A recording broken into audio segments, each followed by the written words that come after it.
Listo.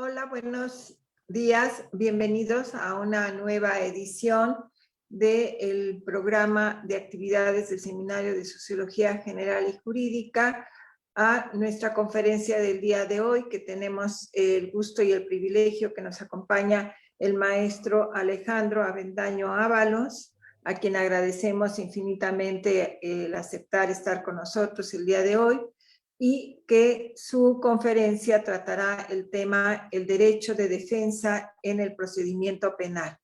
Cedo el uso de la voz a la maestra Amparo Apolinar de Jesús para que nos dé una reseña curricular de nuestro invitado del día de hoy.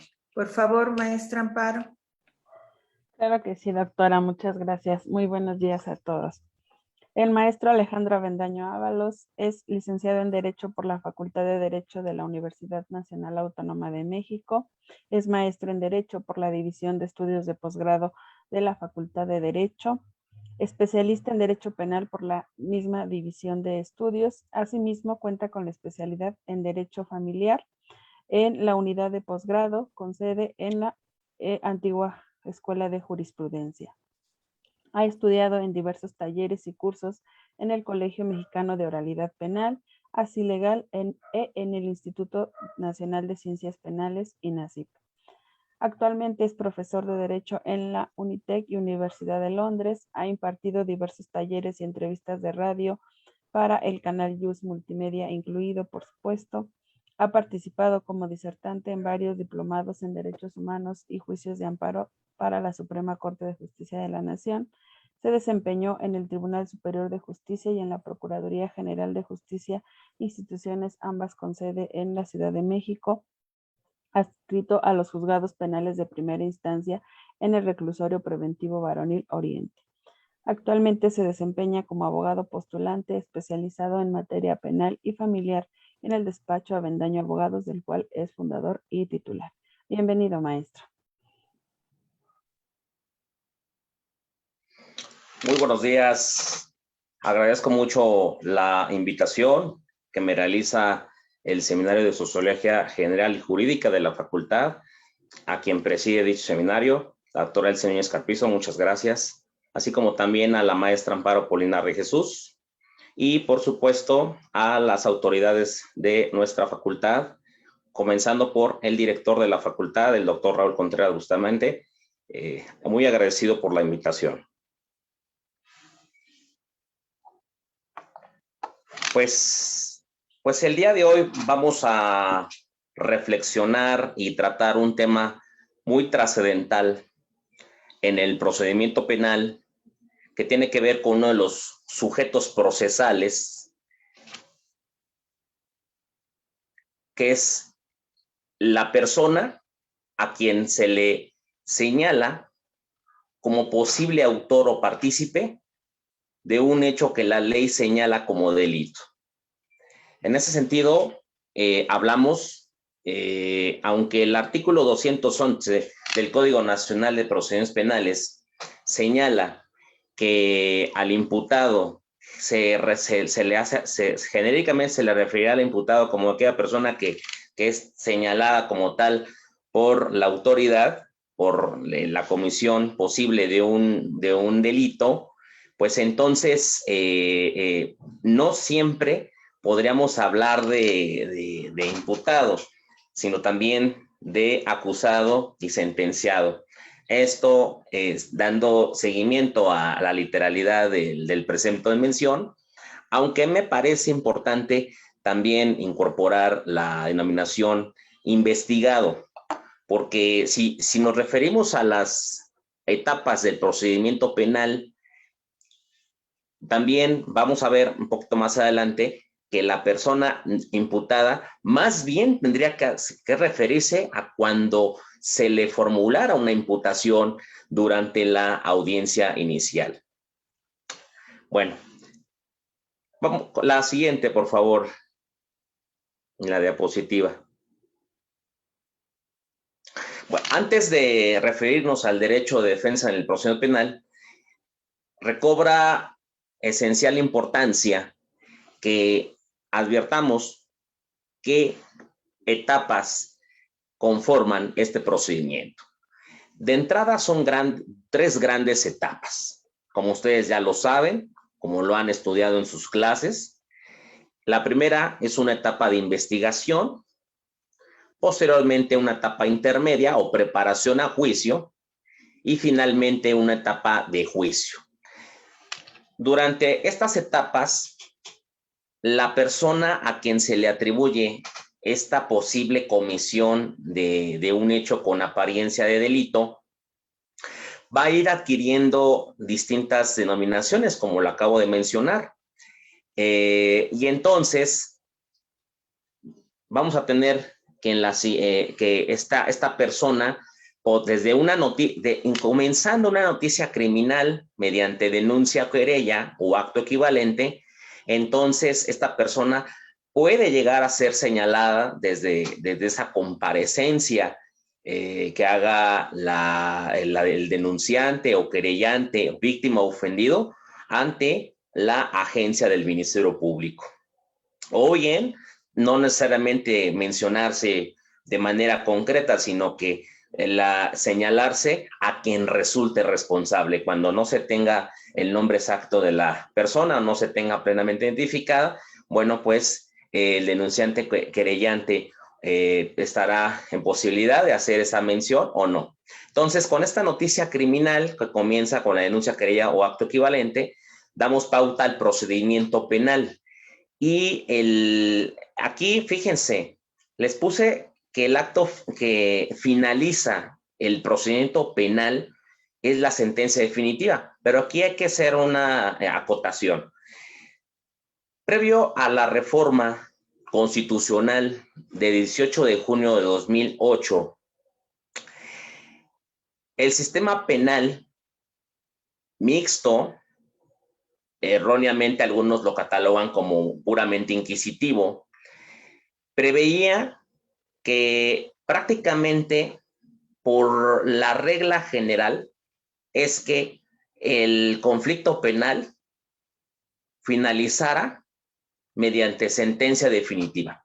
Y excepcionalmente, existían algunas, vamos a ponerlo así, salidas, como pudiera ser alguna causa de extinción de la pretensión punitiva, por ejemplo, el perdón otorgado a cargo del ofendido al probable responsable procesado, y en ese sentido darse por terminado. O por ejemplo, algún incidente que pudiera dar por decretado el sobreseimiento.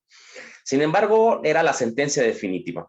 Ahora con el paradigma del sistema acusatorio surgido tras la reforma antes mencionada, se ha incorporado en nuestro país un sistema penal acusatorio y oral.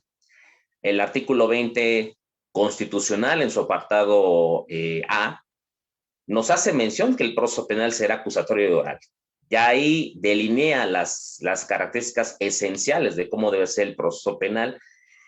Y entonces tenemos una nueva forma de mirar al procedimiento, la solución al conflicto. Aquí más bien vamos a hacerlo a la inversa. La regla general, los que han diseñado, los que diseñaron esta reforma, modelaron al procedimiento de tal forma que la regla general fuera más bien estos medios de descongestionamiento del procedimiento, como lo son las soluciones alternas, o en su caso las formas de terminación anticipada, básicamente consistente en el procedimiento abreviado. Estas soluciones, me voy a regresar un poquito, de las soluciones alternas tenemos tanto el acuerdo reparatorio como la suspensión condicional del proceso. Y que entonces de manera excepcional los asuntos trascendieran a juicio oral y por supuesto al dictado de sentencia. Entonces, aquí tenemos un nuevo esquema tras la reforma de 18 de junio de 2008. La siguiente, por favor.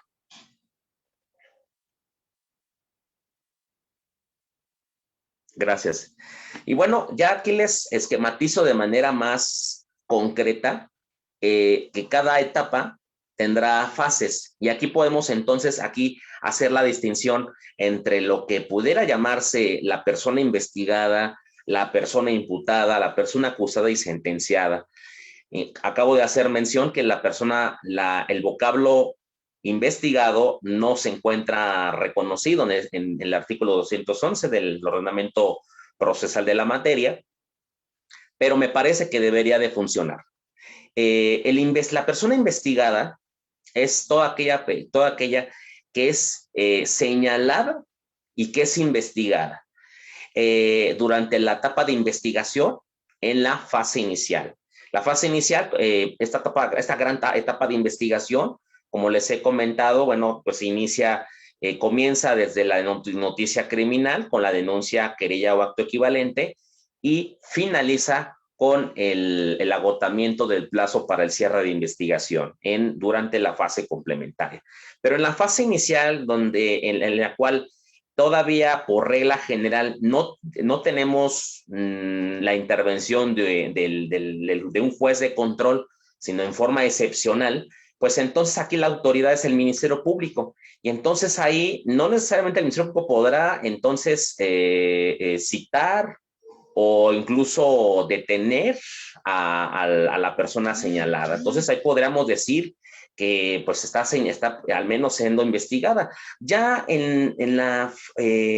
cuando se conduce al investigado ante la presencia de un juez de control para que se inicie la audiencia, para que comience la audiencia inicial, pues entonces tendremos un segmento que se llamará la formulación de imputación, es decir, la comunicación que se le hará ahora sí al investigado, vamos a decir, sobre los hechos materia de la investigación, más otros aspectos técnicos que recoge el reglamento procesal. Entonces esta persona investigada en la etapa intermedia, si se llegara a ser durante esa audiencia inicial vinculado a proceso, pues entonces continuará la investigación.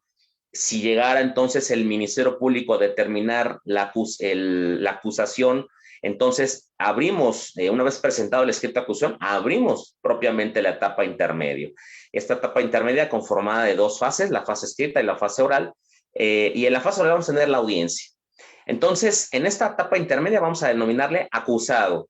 Y finalmente, si esto llegara a trascender a un juicio oral, por no existir alguna solución alterna o una forma de terminación anticipada, pues entonces en el juicio oral tendremos que seguir hablando de acusado y entonces al dictar sentencia, sentenciado. Entonces, me quiero referir, el tema no es de esta conferencia, el imputado, el investigado, imputado, acusado o el sentenciado, pero lo que les quiero mencionar es que esta persona investigada, esta persona imputada, esta persona acusada o esta persona sentenciada, o genéricamente aquella persona señalada como posible autor o partícipe de un hecho con apariencia de delito, tiene, entre otros derechos, el derecho de defensa. De ahí quise introducir esta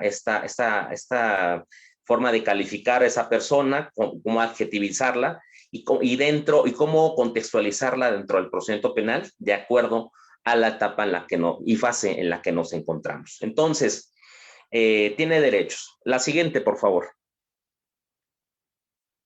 Ok. Este derecho de defensa, que más adelante me referiré sobre su fundamentación jurídica, me parece fundamental que en este momento citemos el concepto. ¿Cuál pudiera ser un concepto? Hay distintas visiones, perspectivas, formas de considerar a la defensa. Y aquí no me refiero a defensor. Hay que hacer la puntualización. Todavía no me refiero a defensor, me refiero a la defensa. De ahí que cuando los que hayan comparecido o hayan ingresado a una sala de oralidad como público o en un juzgado de control y de enjuiciamiento, siempre el órgano jurisdiccional siempre se referirá a la defensa. Cuando el juez de control se conduce o se dirige a una parte a una mesa de litigación y le dice defensa, pero no necesariamente tiene que referirse al abogado, al defensor, sino la defensa en general, que puede ejercer tanto la persona que se encuentra investigada, imputada, acusada o sentenciada. Pero bueno, a lo que vamos es que el concepto, hay varios. Podemos comenzar diciendo que la defensa es un derecho consagrado por el ordenamiento jurídico en el cual una persona a la que se le atribuye la posible comisión de un hecho con apariencia de delito y su probable intervención en él, haga valer todas aquellas acciones para que se le haga respetar su presunción de inocencia a través de las reglas del debido proceso legal. Digamos que este es un primer concepto que identifico como un derecho. O sea, si lo del enunciado que se haga del concepto mención, decimos que es un derecho, no es una obligación para el imputado, para el investigado. En ese sentido, sí es un deber, no, muy distinto a una obligación. Sí es un deber porque no podría la persona investigada, imputada, acusada, sentenciada, presentarse o comparecer ante una autoridad ministerial o jurisdiccional y entonces señalar que entonces, como es su derecho, pues él no desea ejercerlo a través de un defensor, sino entonces nada más, y que bueno, incluso también pues, no podría renunciar a ese derecho, ¿no? No podría decir, yo tampoco me defiendo y hazle como quieras. Incluso en una audiencia de formulación de imputación intermedia, etcétera, no podría decir, no quiero defensor, hazle como quieras. Hay una película que se llama El Juez, recientemente difundida, publicada algunos años atrás, en el que se ve cómo en la audiencia, pues el propio juez que es el que está siendo, que está siendo llevado a juicio, pues dice, no, vamos, en un momento determinado y dice, bueno, no quiero ejercer mi defensa, ¿no? Y bueno, el juez que está a cargo de la audiencia le dice, no, pues usted debe de tener una defensa adecuada. Entonces, es un derecho, pero es un deber, porque no puede prescindir de ello, ¿no? La presunción de inocencia es fundamental porque mientras no exista una sentencia condenatoria firme que destruya la presunción, pues entonces siempre deberá de hacerla valer contra los actos que realice la autoridad jurisdiccional y o ministerial. Aquí hago una incorporación muy importante porque cuando se despliega este derecho de defensa, primeramente a cargo de la persona que está señalada como posible autor o partícipe de ese hecho, pues entonces siempre lo deberá de ejercer frente a estas autoridades. Es decir, Si es la autoridad administrativa, es el agente del Ministerio Público. Y en todo caso, si es la autoridad jurisdiccional, sería el órgano que imparte justicia u órgano jurisdiccional, como lo menciona el Código Nacional. Y en ese sentido, tenemos una clasificación, como es el juez de control, como es el tribunal de enjuiciamiento, el tribunal de alzada y, en su caso, el juez especializado en ejecución de sentencias. Entonces, hará valer esta presunción de inocencia. Claro, cuando ya la persona sentenciada ya tenga una resolución ejecutoriada, por supuesto que ya no podemos hacer valer la presunción de inocencia, pero sí, aquí hay una variante, hay una excepción, porque entonces la defensa, el derecho de defensa sí subsiste, pero con todos aquellos actos que tengan que ver con la ejecución penal. Por ejemplo, una audiencia inicial de ejecución en el que se pretenda se le cuestione al sentenciado si es su deseo acogerse a algún beneficio, como lo pudiera ser la suspensión condicional de la ejecución de la pena, concedida desde la sentencia desde la sentencia efectiva. Entonces ahí, pues el defensor podrá asesorarle, el defensor, pero también el propio sentenciado ejercer por sí mismo su defensa. Más adelante vamos a ver que hay dos conceptos elementales, como lo es la defensa material y la defensa. Y entonces, este es un derecho, pero también es un derecho contra o para frenar o limitar el ius puniendi, el control que pretende realizar el Estado sobre ese poder de investigar y de procesar y juzgar. La defensa sirve para ello, para contener ese poder punitivo del Estado. Entonces también la defensa es una forma para digamos, equilibrar un debido proceso legal. La siguiente, por favor. Comentaba que la defensa como derecho se clasifica de dos formas. Tanto la defensa material, y aquí les puse la imagen de una persona que está sentada en la mesa de litigación, que se le pone una casaca y dice imputado, y que no es una imagen que corresponda a nuestro país, pero quise aquí señalarla para que sea ilustradora. Y entonces también tenemos, por otro lado, lo que se denomina la defensa técnica. Tenemos la imagen de un abogado, ahora sí, que está haciendo como una forma de limitar o de tratar de contener, que en todo caso yo decía el ius puniendi, ¿no? Este poder punitivo que puede ser pues excesivo en algunos casos sobre los derechos de la persona. Entonces, en la siguiente, por favor. Aquí en este caso me referiré a la defensa, al fundamento jurídico. En este caso, vamos inicialmente la Constitución Política de los Estados Unidos Mexicanos. Si comenzamos desde una perspectiva del artículo primero de nuestra ley suprema, bueno, tenemos que, y desde luego del artículo 133, pues tenemos que mirar primero a nuestra ley fundamental. Esta Constitución Política prevé en su artículo 20, apartado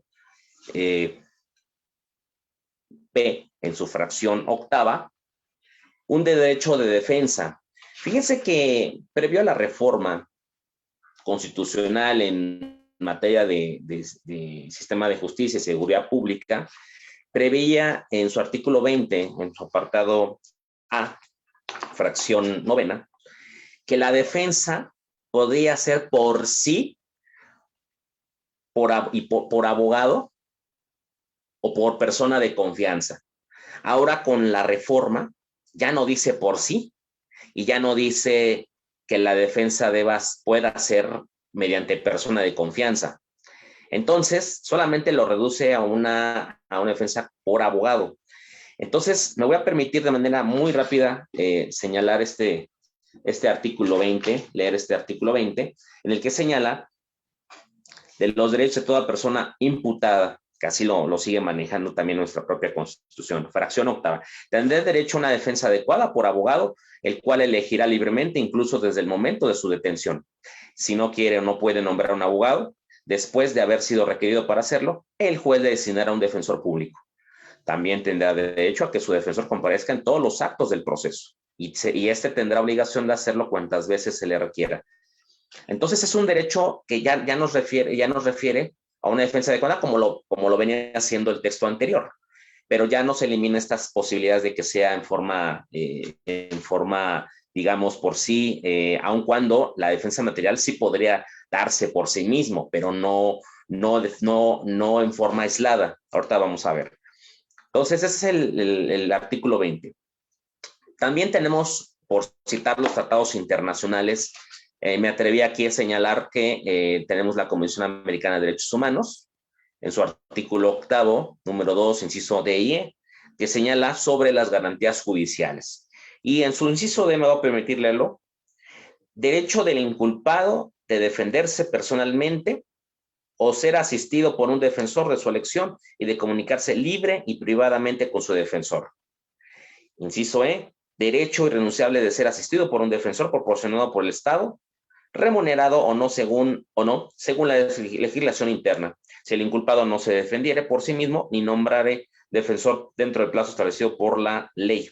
O sea, aquí nos hace referencia desde el inciso D que podrá la defensa ser tanto material como técnica, porque dice podrá defenderse personalmente o de ser asistido por un defensor de su elección, aun cuando aquí no podríamos, haciendo una interpretación, la defensa personal no puede ser aislada. Es decir, que la persona investigada, imputada, acusada o sentenciada le diga, como lo acabo de hacer mención, le diga a la autoridad, yo no quiero ningún defensor. No podría ser. Entonces, la interpretación tendría que ser en forma conjunta, tanto personal, tanto material como técnica, pero eso no priva que la propia persona que sea señalada pueda defenderse por sí misma. Y tenemos también, dentro del marco de nuestra legislación interna y secundaria, el Código Nacional de Procedimientos Penales, que en su artículo 113, que prevé los derechos del imputado, señala en su fracción 11ª, me va a permitir leerlo, a tener una defensa adecuada por parte de un licenciado en Derecho o abogado titulado con cédula profesional, al cual elegirá libremente incluso desde el momento de su detención. Y a falta de por el defensor público que le corresponda, así como reunirse o entrevistarse con él en estricta confidencialidad. Es decir, nos incorpora algunos otros elementos que el texto constitucional no señala, pero que en este caso desarrolla un poco mejor, como es el caso de que el abogado tenga cédula profesional y que, por supuesto, aquí pueda entrevistarse con su defensor. Esos son, digamos, los fundamentos jurídicos que tenemos del derecho de defensa técnica. La defensa material, también en esta legislación secundaria, la podemos revisar en el artículo 115. En el artículo 115 del Código Nacional nos refiere que la persona no estará impedida, la persona, me refiero investigada, imputada, acusada o sentenciada, no estará impedida para promover, solicitar, para poder defenderse por sí misma. Y por tanto estaría reconociendo un derecho material distinto a la defensa técnica. La siguiente, por favor. Bien.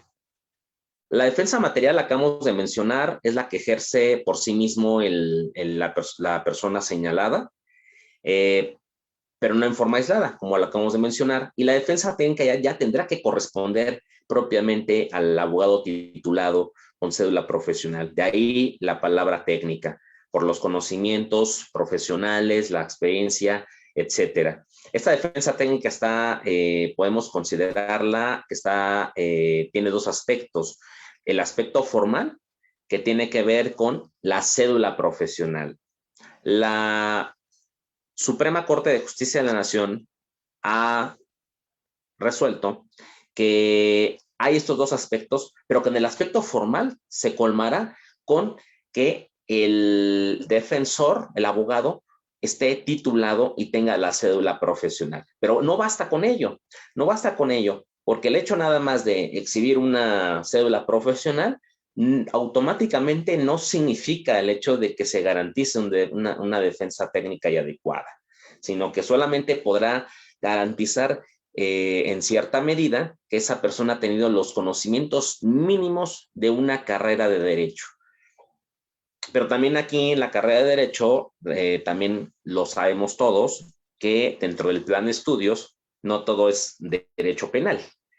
Yo sé que hay materias de argumentación jurídica, hay materias de introducción de derecho, todas aquellas materias que están vinculadas en forma indirecta con el derecho penal, pero no es una carrera de derecho penal. Entonces, por eso ahí la Corte que ha señalado que este derecho de defensa técnica no se satisface únicamente con el aspecto meramente formal. Y entonces tenemos el aspecto material.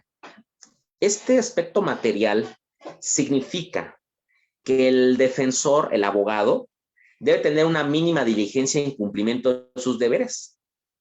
Esta mínima diligencia de cumplimiento de sus deberes se traduce en tres exigencias. Primero, que tenga el conocimiento y dominio del sistema acusatorio.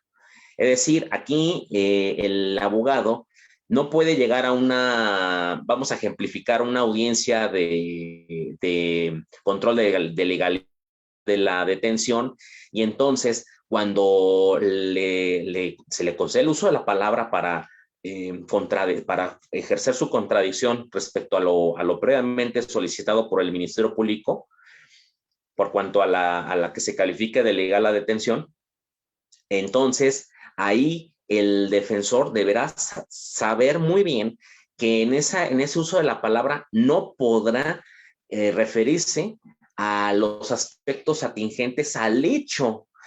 Claro, una parte del debate puede ser el hecho generador de la detención, pero en cuanto al hecho, si queda razonablemente establecido mediante datos de prueba, eso no sería un tema de discusión en ese segmento de la audiencia. Entonces aquí podemos advertir que no conoce y domina el sistema acusatorio. Entonces aquí es muy importante. Tenemos también la probidad. La probidad, sí, me parece que la probidad, como ese buen actuar con honestidad, apegado a la verdad y demás, me parece que no es necesario ser experto técnico, pero es obvio que el que conoce y domina el sistema acusatorio sabe que este es uno de los principios elementales del sistema acusatorio, el principio de probidad. Entonces, pues más bien aquí lo tiene que hacer valer. No es difícil, les comento que por mi experiencia, tener en las audiencias a abogados que la verdad llegan declarando falsedades, maldeformando la información. Me ha tocado muchas ocasiones en calidad de asesor jurídico privado en el que la defensa pretende hacer valer una información que no se encuentra previamente incorporada a la carpeta de investigación, o que realmente señala que se realizó descubrimiento probatorio en la etapa intermedia, y entonces nunca puedo yo advertir que él se acercó para hacerme llegar para cumplir con su obligación.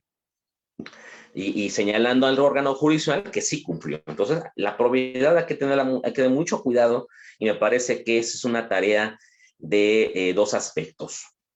Por supuesto, desde los valores introyectados en la propia familia, porque recordemos que la probidad no es propia de un sistema meramente procesal, sino de un sistema de vida en general, los valores de la familia. Y segundo, me parece importante la labor trascendental de las escuelas y facultades de derecho para acercar a los alumnos a esta probidad, sobre todo cuando se realizan simulaciones de audiencia, enseñarles que deben de apegarse a la verdad y a los principios que están incorporados en nuestro sistema penal. Otro aspecto de mínima diligencia que se traduce en este aspecto material de la defensa técnica es el conocimiento del caso concreto. Es difícil entender que ese abogado que sí conoce el sistema y que sí, sí tiene probidad o que pretende ejercer esa probidad, no conoce la carpeta de investigación. Y más allá de que ya haya solicitado los diferimientos o que en su caso manifiesta ante el órgano jurisdiccional que sí conoce la carpeta de investigación. Ahí también hay que tener mucho cuidado porque puede verse afectado ese derecho de defensa técnica, ¿no? El hecho de que la defensa permita que la otra parte haga valer información que no existe en la carpeta. Por ejemplo, durante la audiencia de juicio, para ello tenemos distintos ejercicios de litigación para hacer valer la contradicción. Por ejemplo, la evidencia de contradicción. Por ejemplo, las aclaraciones pertinentes por omisión. Si la defensa no realiza estos ejercicios, a pesar de que el Ministerio Público y la asesoría jurídica están permitiendo que sus testigos o peritos estén respondiendo más allá de toda información fuera de la carpeta o en su defecto el hecho de que se contradigan en sus propias sus declaraciones previas, bueno, pues la defensa tendrá ese papel fundamental de hacer valer si esa información pasa o no pasa al tribunal de enjuiciamiento. Entonces, por eso es muy importante el conocimiento del caso concreto. La siguiente, por favor. Bueno, aquí les puse un listado de las obligaciones del defensor que no nos daría tiempo de explicar a profundidad cada una. Les puse, me permite señalar los verbos que identifican. Por ejemplo, entrevistar, por supuesto, entrevistarse con su representado, tal vez retenido en la agencia del Ministerio Público, asesorarlo, comparecer en una citación en fecha y hora para que conozca los hechos que son materia de la investigación, comparecer a alguna citación, a una audiencia intermedia, analizar, por supuesto, el análisis, estudio de la carpeta de investigación, comunicarse, eso es algo fundamental, tanto con él, con su familia, redactar los escritos correspondientes para presentarse ante la oficina de partes de las unidades de gestión judicial o del juzgado de control y de enjuiciamiento, presentar todos los datos o medios de prueba pertinentes, solicitar, por ejemplo, aquí solicitar es bien importante que la mentalidad del abogado no siempre se centre en combatir la pretensión punitiva. Sino que también puede tener una u otra opción de que se solucione el conflicto mediante los mecanismos alternativos de solución de controversias, los famosos MASC en materia penal, que son las herramientas que nos van a permitir arribar a una solución alterna. Básicamente el acuerdo reparatorio, pero eso no quita que podamos también obtener un plan detallado de la reparación del daño en la suspensión condicional del proceso. Es algo que casi no se acostumbra a hacer en la definición del plan detallado de reparación del daño en la suspensión, pero me parece que los MACs podrían ser herramientas. Este nuevo enfoque de mentalidad que debe tener el estudiante y el abogado. Participar, informar, guardar, por ejemplo, el guardar el secreto profesional, representar cuando tenga que ir a una comparecencia sin asistencia de su representado, orientarlo qué camino debe seguirse, qué acción legal debe de entablarse, qué estrategia procesal. Claro, la persona, el cliente, su cliente no sabrá técnicamente lo que le esté hablando, quizá, pero puede darse a explicar o en su defecto marcarle, por ejemplo, se le puede dibujar un esquema del procedimiento penal, de las etapas que conforman este procedimiento penal para que vaya entendiendo cómo va la secuencia de un procedimiento. Representar, orientar, intervenir, por supuesto, en las audiencias, no quedarse callado en el uso de la palabra cuando cuando fuera necesario hacerlo. En el caso de defender a su representante y observar, me refiero a observarlo a principios establecidos en la Constitución y en el Código Nacional y otros ordenamientos legales, que eso no hay que dejarlo visto. La siguiente, por favor. Los actos de defensa material, yo decía que a estos le corresponden al investigado, imputado, acusado, sentenciado. En el caso de comunicarse, en el supuesto de su detención y retención ministerial, o en su caso, también cuando esté sujeto a una medida cautelar restrictiva de la libertad personal, como lo puede ser la prisión preventiva, una prisión domiciliaria, etcétera.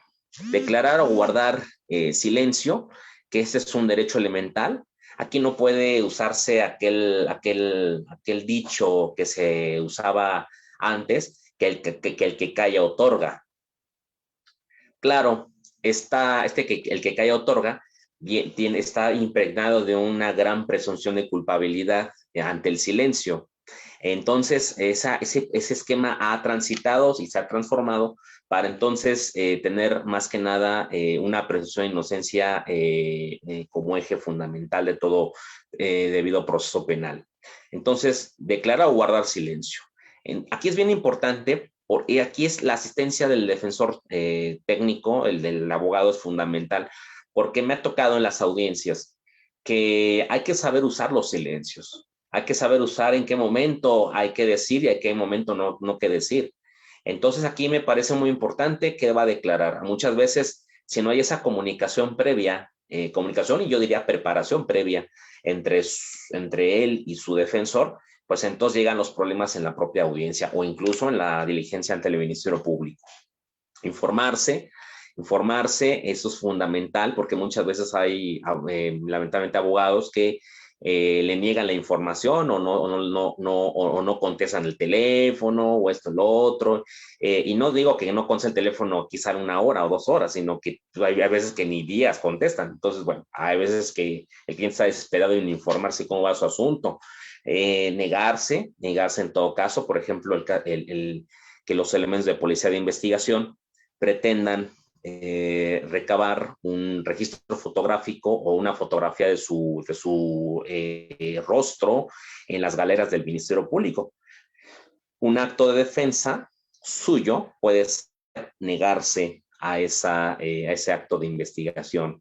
Tener acceso a la carpeta de investigación, obtener copias y registros fotográficos, un dolor de cabeza para muchos abogados y por supuesto las personas que a veces requieren copias. Hay muchas veces que las personas pues van a las agencias solos y requieren copias y a veces no se las da. Entonces aquí es bien importante que exija ese derecho. Solicitar, promover, participar, informar, ya lo dije, interponer los recursos ordinarios para su defensa, promover una demanda de amparo, el caso de interponer alguna incidencia en la audiencia de juicio, por ejemplo, pero esto siempre y cuando tenga el conocimiento.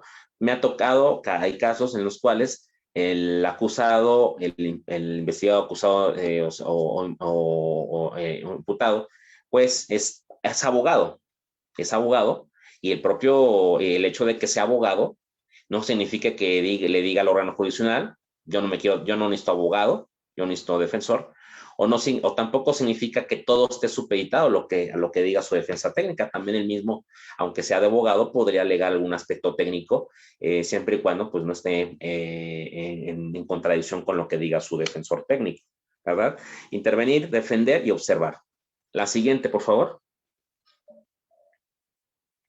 Aquí, para finalizar, les puse tesis polémicas aplicables al derecho de defensa. Aquí una imagen de un abogado que está como enojado, encendido por algún criterio de una tesis que no necesariamente nos tenemos que poner así. Y no necesariamente significa que tengamos siempre nosotros la razón como abogados. También muchas veces pues esto va a depender del debate que exista, porque hay tesis que a pesar de que lleguen a ser de jurisprudencia, no son razonables o siguen transgrediendo derechos de la persona imputada o acusada o sentenciada. La siguiente, por favor. Aquí les puse, voy a manejar 4 tesis. Esta es una tesis jurisprudencial. Solamente me voy a referir al rubro que dice que reza de la siguiente forma. Pruebas en el amparo indirecto promovido en contra de una orden de aprehensión emitida bajo el sistema procesal penal acusatorio. Deben desecharse si pretenden demostrar su inconstitucionalidad, variando las circunstancias o los hechos en los que el juez de control se basó para emitirla. Y esto es una interpretación del artículo 75, párrafo segundo y fin de la ley de amparo. Este es un criterio de la primera sala, recientemente publicado hace unos meses, y que, bueno, pues fue ampliamente criticado por el gremio de los abogados, en el sentido de que, pues ahora en adelante ya no se le permitirá al quejoso ofrecer todas aquellas pruebas para ejercer su contradicción. El hecho de no estar de acuerdo con los motivos que utilizó la autoridad responsable para girar la orden de aprehensión, pues ahora en adelante ya no podrá hacer nada prácticamente. Es como una hegemonía de la orden de aprehensión. Al menos esa es la opinión de su servidor. Aquí podemos tener este criterio polémico. La siguiente, por favor. Este es una tesis aislada de un tribunal colegiado de circuito, del sexto circuito. Me parece, no sé si no mal recuerdo, ha de ser Puebla, si no mal equivoco. Si no, bueno, ya tendré que corregir, cuyo rubro se denomina procedimiento abreviado. Esta tesis es de junio de 2019, pero aquí se refirió al procedimiento abreviado. Dice, los artículos 201, fracción primera y 202, párrafo primero del Código Nacional de Procesos Penales, al requerir para su apertura la petición expresa del Ministerio Público, no vulnera el derecho de acceso a la justicia. Es decir, nos está refiriendo que no es un derecho del imputado o acusado, que en todo caso es una facultad que podrá ejercer el Ministerio Público en aras de una política criminal. Y en ese sentido, no digo que si bien muchas veces la defensa es quien solicita, promueve el trámite con un escrito al Ministerio Público, lo cierto es que puede llegar a negarse o puede llegar incluso a establecer una reducción de la pena nada favorable a los intereses del propio imputado acusado, sin que entonces pueda incluso imponer su voluntad. Eso es un criterio también polémico en relación al derecho de defensa, a cómo acceder a un procedimiento abreviado. La siguiente, por favor.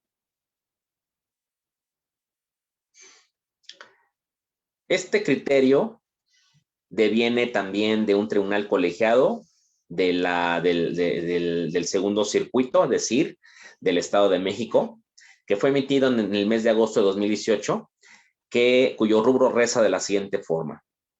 Defensa adecuada. Es ilegal que el juez remueva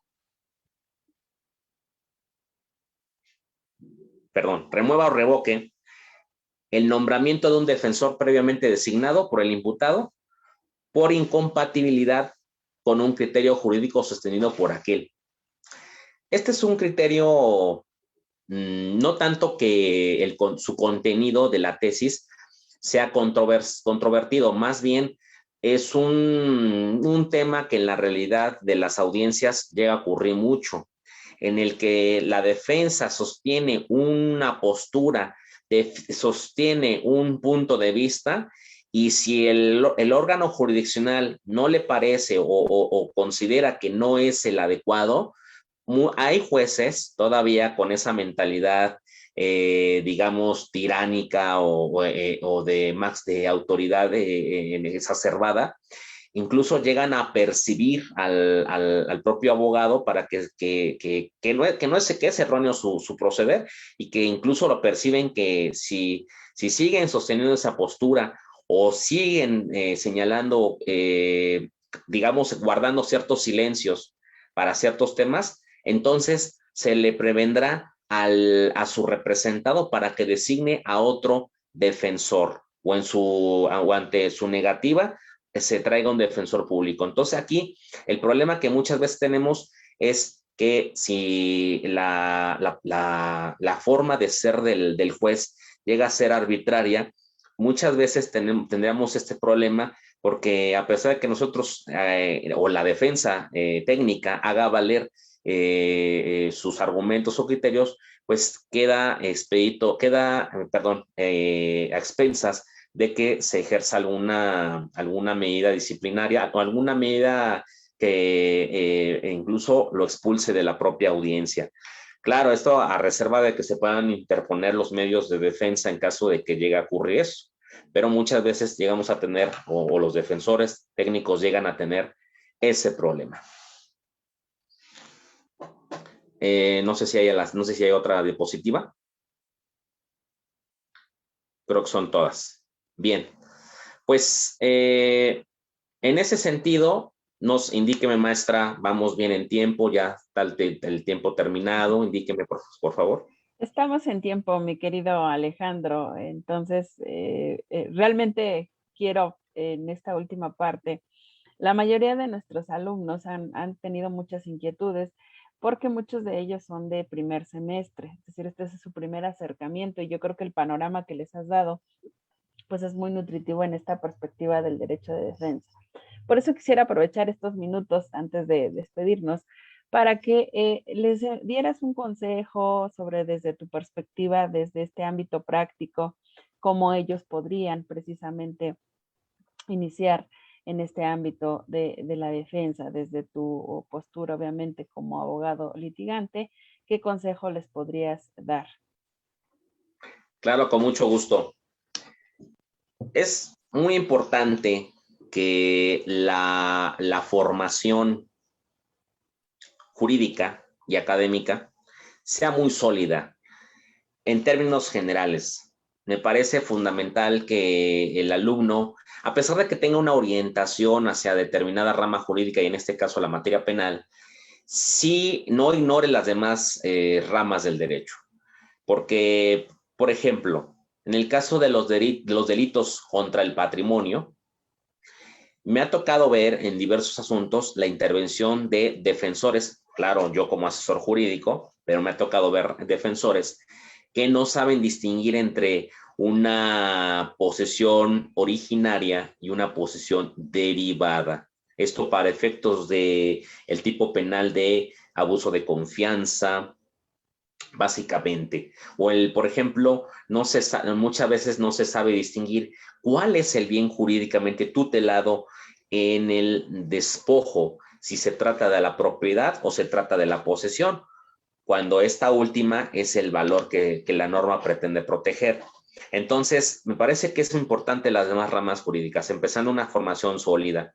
Luego, es fundamental que se acerquen a las audiencias. Lamentablemente en este momento, en gran parte del país, o todo el país, aún no permiten el acceso al público a las salas de oralidad o a los juzgados, a las salas de oralidad de las unidades de gestión judicial o a los juzgados de control y de enjuiciamiento. En tan luego que ello ocurra, yo sugiero que los alumnos se acerquen a las salas de oralidad después de muchos meses de no poder acceder tras la pandemia. Es fundamental hacerlo. Y porque también no todo son las simulaciones. Las simulaciones es una herramienta eficaz de enseñanza del derecho procesal, pero no es suficiente, porque también depende mucho de la experiencia del profesor, depende mucho de la forma de guiarlos, pero también hay muchos criterios y casos muy particulares que no se llegan a ver en las simulaciones. Entonces, las audiencias son muy importantes. Y finalmente, ese es acercarse como estudiantes, no hacerlo hasta que termine la carrera, sino hacerlo en la propia carrera, ir incursionando desde a mitad de carrera en algún despacho en materia penal, o empezar a asesorar en aquellos asuntos, pero siempre con la ayuda de un profesor o de un abogado experto. Porque si ellos llegan a asesorar, que no están, digamos, como tal impedidos, pueden asumir a un asunto, pero ya el hecho de que se lo lleven solo sería muy riesgoso. Entonces, siempre ayudarse de un profesor o de un abogado y desde luego siempre definir qué vocación se tiene. Si se tiene la vocación de defensor, como es el tema del día de hoy, esa vocación se va a ir descubriendo con el servicio social, incluso desde mucho antes, desde la vida de familia, la vida personal. Hay muchas veces que, por ejemplo, hay estudiantes que tienen una cierta vocación de contraargumentar o de oponerse a las cosas. Claro, eso no siempre se traduce en que se tenga una habilidad para ser defensor, pero por lo menos ya tienen una idea de lo que implica la contradicción. Pero que sea, por supuesto, para eso son las clases de la facultad, para que los profesores puedan indicar cómo esta contradicción que ellos traen deba ser delineada con la ética profesional, porque nada más es una contradicción por contradecir, o una contradicción faltando el respeto y las reglas, sino pues ya con la conducción del profesor poder ir guiando esa idea incipiente de lo que puede implicar un futuro defensor. Pues muchas gracias, mi querido Ale, sin duda generoso en compartir tu experiencia en nuestros alumnos que se están formando y que seguro estoy pues serán grandes abogados. Nuevamente agradezco y bueno, le cedo el uso de la palabra a la doctora Elsie para que nos dé unas palabras. Por favor, doctora. Tiene su micrófono apagado. ¿Ahora sí me escuchas? Sí. Una disculpa, no me di cuenta. Pues muchas gracias, querido Alejandro, por tu participación. Yo te invito a que veas en forma posterior los comentarios. Hay una infinidad de preguntas. Has causado muchas inquietudes en nuestros alumnos que estuvieron hoy en esta conferencia.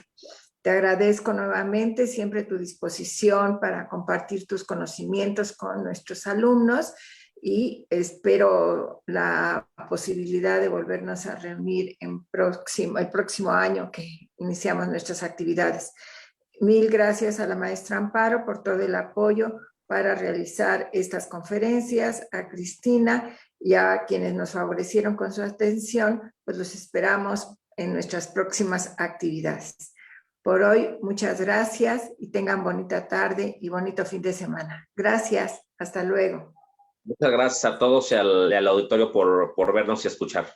Gracias.